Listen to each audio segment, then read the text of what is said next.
lòi nhà nó ở bên tua cổng phần rình rồi chua rồi cỏ những trông đảo viên đá rồi như vừa tuổi chế đó phần rình châu cờ đó.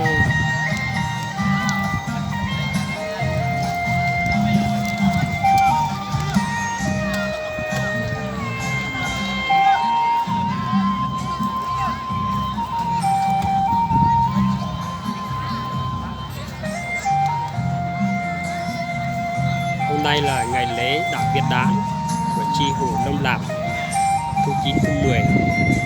Anh em rất là đông.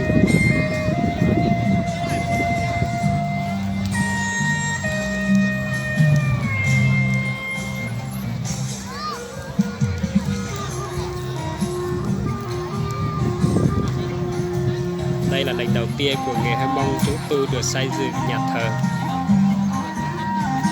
ở trong khu vực Virus.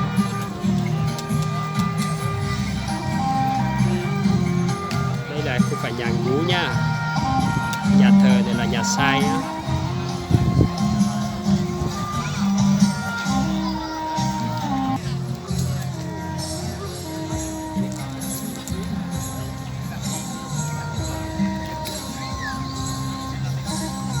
Quá đông luôn.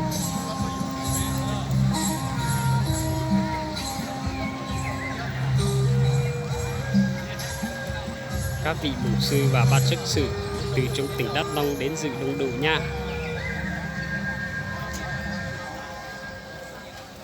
Thành thật sự từ di cư thì phải cho thay cho nhớ trò tỉnh Đắk Nông của từ vô linh tơ cổng với công đảo Viên Đán nhớ trò lúc phần rình giò chua giò cỏ.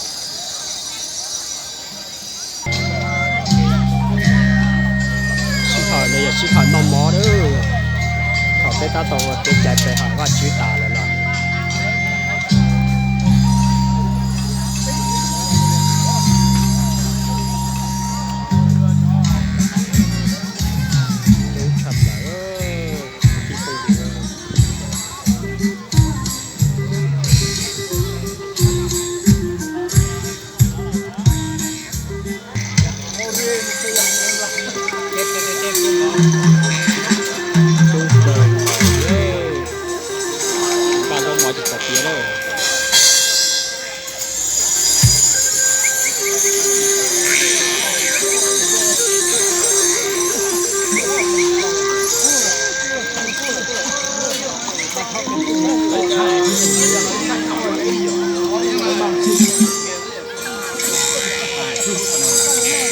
sao đồ sao linh nó thế đó, rồi chia vào bài chỉ chào